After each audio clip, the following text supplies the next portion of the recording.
Alors, pourquoi est-ce que vous avez emprunté ce chemin-là de défendre la cause de l'Afrique? Vous parlez sans filtre, sans masque, on dirait même sans peur. Je pense que c'est l'Afrique qui m'a choisi. Je pense qu'on a des missions comme ça qu'on trouve. Certains d'entre nous la trouvent de leur vivant, d'autres pas. Mais j'ai toujours eu ça ancré en moi. Déjà depuis l'école, je suis quelqu'un qui est très sensible à l'injustice sociale, les choses comme ça. Je viens d'origine assez modeste et j'ai pu observer certaines choses. Et puis quand j'étais au lycée, je me rendais compte que ce que j'apprenais, j'étais beaucoup plus littéraire, histoire, géo que mathématiques. Mais quand je me regardais les cours d'histoire, de géographie, ce qu'on apprenait, c'était pas nécessairement ce que mes gens me racontaient à la maison ou dans le village. Et j'essayais de trouver pourquoi eux, ils racontent quelque chose que nous, on n'apprend pas. C'est comme s'il y avait du maquillage quelque part. Oui, il y avait un truc pas clair à l'époque. Et donc, je commençais à fouiller, je lisais beaucoup. Et plus j'apprenais, surtout de la transmission orale, par les témoignages des gens qui ont vécu ces époques-là, plus j'avais un sentiment de révolte parce que je me rendais compte qu'en fait, ça n'avait pas changé, malgré tous les sacrifices faits.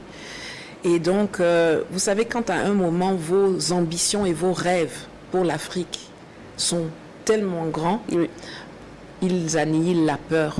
À un moment donné, quand on s'engage dans ce combat, on sait que ça sera rude. Je ne pense pas qu'on peut se laisser guider par la peur. Après, il ne faut pas être naïf non plus, il y a des dispositions à prendre, mais ma seule crainte, en réalité, c'était qu'il m'arrive quelque chose quand mon fils était encore jeune. Maintenant, c'est un homme, il a 26 ans, il peut se gérer. S'il m'arrive quelque chose, il saura continuer sa vie. Est-ce qu'il a emprunté le même chemin que vous, votre fils? Mon fils a, d'une certaine manière, parce que chacun a sa façon de faire le combat, c'est un énorme soutien pour moi. Les discussions que j'ai, quelqu'un qui est très, très futé, très intelligent et très rationnel, très pragmatique. Et il a choisi, pour l'instant, il est dans le monde corporate, comme moi j'ai commencé dans le monde corporate, il y est. Il subit les conséquences d'être le fils de Nathalie Yamb, parce que quand on google mon nom, ce qu'on trouve là-bas ne permet pas nécessairement d'avoir une carrière tranquille dans certains environnements, mais il l'assume totalement. Et il est très fier et contribue à sa manière à ce combat, oui. En tout cas, vous êtes fait beaucoup d'ennemis, et pas mal, pas de moindres, dans plusieurs milieux. Vos prises de position depuis la guerre de l'Ukraine n'ont pas plu à tout le monde. Alors, on vous taxe d'être à la solde des pays comme la Russie. Vous êtes déclaré persona non grata en France. Quelle explication vous donnez à tout ça? Je crois que c'est surtout dû à l'arrogance et au mépris que les gens ont envers les Africains. On se dit que nous, Africains, on n'a pas le droit de parler des choses des autres. Pourtant, tout le monde vient parler dans nos choses. Mais quand quelqu'un comme moi s'exprime sur une situation qui est mondiale, je veux dire, la guerre en Ukraine a eu des répercussions sur tous les pays du monde, avec les sanctions, avec même la façon dont les Africains ont été traités au déclenchement du conflit, quand on essayait de les empêcher de sortir d'Ukraine, etc., ce qui était très révoltant quand même. Mais on se dit, oh, mais les Africains, là, qu'est-ce qu'ils viennent parler dans les choses des autres, les choses des Occidentaux, ça les regarde pas.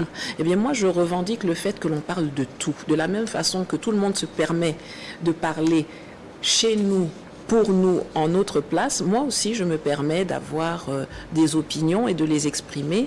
Alors, effectivement, à l'époque où la guerre a commencé, j'étais encore principalement en Occident, en Suisse.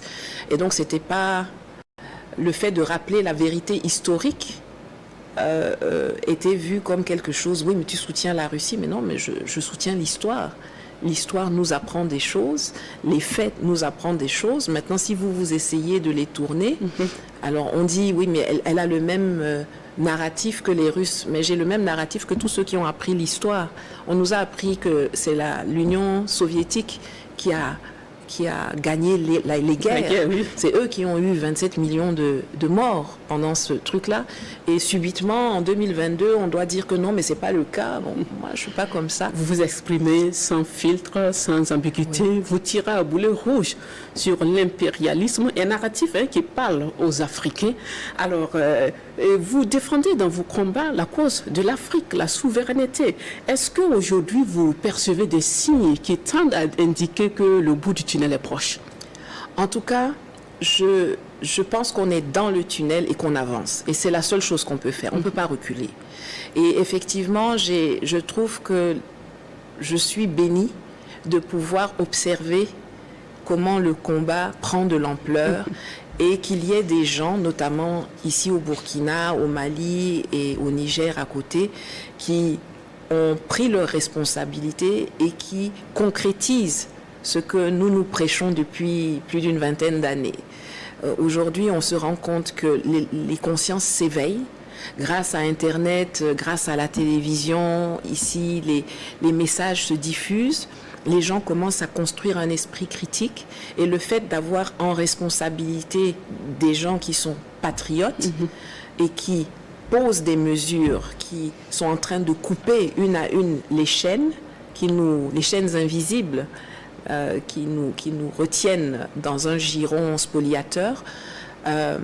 Pour moi, c'est une bénédiction. Je savais que je voulais apporter ma petite pierre au combat. Je ne savais pas que j'aurais la grâce de pouvoir être témoin et un peu partie prenante de ce changement colossal, il faut le dire. Même si certains pensent que ça ne va pas vite, mais c'est colossal. Ce qui est en train de se faire depuis 2-3 ans, c'est majeur.